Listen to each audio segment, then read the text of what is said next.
Right then, Manchester United latest news time. In this video, we'll be talking about Mctominay deal stalling, the latest on WAN BISSAKA, as well as some other Manchester United news.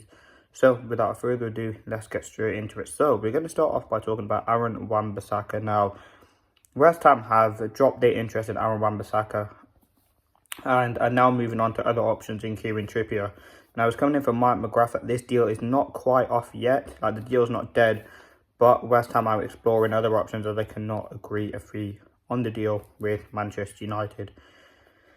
Listen, I'm really disappointed. I think with what Manchester United have done this transfer window in terms of outgoings has been really poor, and ingoings to an extent as well. Yes, we bought in Euro and Xerxes, but other than that, we've been very inactive. We moved ourselves away from the Agate deal. We haven't done anything defensively with with Mazraoui and De Ligt.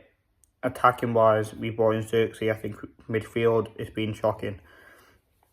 As well as outgoings, listen, we've got rid of Greenwood, Camboala, Donny's gone. We have Alvaro Fernandez. We have got certain players who have left the club, but not enough players in my opinion.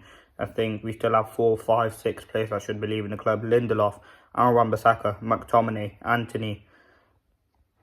They're 4 bigger players that should be leaving Manchester United this summer, and I don't think they end up well leaving. WAN BISSAKA, as I said, that West Ham deal seemed to be stalled with West Ham not really being interested anymore. The fact that they've turned their options elsewhere could be a thing to kind of get Manchester United to kind of lower their fee, which I don't think Manchester United will do. We are quite stubborn when it comes to transfers, and we do find it very difficult to make outgoings with the huge contracts and the huge wages that Manchester United offer. And with WAN BISSAKA, he's got a year left on his contract, which does make it, which should be easy to sell, I mean, for a cheap price. But with the triggering of what Manchester United have done with WAN BISSAKA's contract, he has the right to demand a 50% payout because he is in the final year of his extended contract. So let's see what does happen with the WAN BISSAKA situation. For me, he should have been sold by now. He will probably even start that Community Shield game on Saturday. Will probably even start that first game against against Fulham. I think for me, he should have left by now, and that's again one of the effects of Manchester United's poor strategies in the transfer window. And yes, we can't blame it all on Ineos because it was the previous regime who gave WAN BISSAKA this contract, and they've kind of been left all the dirt underneath. But still, they should be focused on getting players to exit the club, and ultimately they haven't been able to do that, and that is a huge worry and a huge concern. I do certainly think with what WAN BISSAKA can offer for West Ham will be fantastic. And whether Inter Milan come in now for WAN BISSAKA, we'll have to wait and see what happens, but that is kind of the latest stories and our WAN BISSAKA.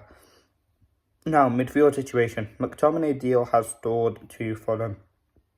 Obviously, Manchester United value Mctominay at £30 million, and Fulham failed to meet that bid. Now, reports that deal's off as well, which again, huge concern, huge worry. Manchester United again finding it difficult to sell players, and that is something that we've been a victim of this whole transfer window. I think the most important thing that we wanted to do in this transfer window was bring in maybe 4 or 5 players and sell quite a few players, and we haven't done that. And some of these players that won't be getting regular minutes for Manchester United next season, they get cameos. There'd be someone who'd be in and around that squad, taking up places for the younger players to come through, and that is a worry. Listen, I think we can certainly better that midfield, and I think it looked very concrete that Mctominay was leaving. Now, which club's coming for him next? Will it be Galatasaray and Fenerbahce? Will they come back in for him? West Ham, I'm not sure. They need another midfielder. They've signed a few. So let's see what happens with that WAN BISSAKA situation. I do certainly think it's fascinating because how the deal will pan out. If we look at what we can offer for Mctominay, it won't be regular playing time.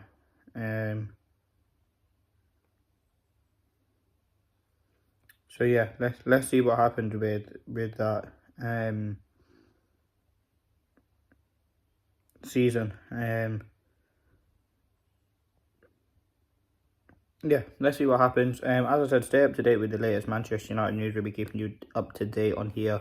Erik ten Hag's press conference will be out today at around 4:45 p.m. So we'll keep you up to date with all the quotes after the press conference reactions. So stay tuned for all of that. There'll be some interesting insights from what Erik ten Hag has to say about this game. There'll be some injury team news as well. So thank you for watching.